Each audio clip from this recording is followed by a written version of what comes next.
මේ තියන්නේ පළතුරුවල රජු කියලා හඳුන්වන දූරියන්. හැබැයි මේකේ ගඳට සමහරු කියන්නේ නරක්කුණු ලූණු පරණ මේස් වගේ කියලා.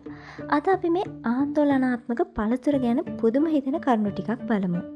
මේකේ ගඳ කොච්චර සැරද කියනවනම් සිංගප්පූරුව තායිලන්තය වගේ රටවල පොදු ප්‍රවාහන සේවාවලට සහ බොහෝ හෝටල් වලට දූරියන් ගේන එක සම්පූර්ණයෙන්ම තහනම් කරලා තියෙනවා. ගඳ දවස් ගණන් කාමරේ රැඳිලා තියෙන නිසා තමයි මේ නීතිය දාලා තියෙන්නේ. ගඳහල අයින් වුණාට මේකේ රසය ගැන රසිකයෝ කියන්නේ ක්‍රීම් චීස් ආමන්ඩ් සහ වැනිලා මිශ්‍රණ පුදුම රසයක් කියලා.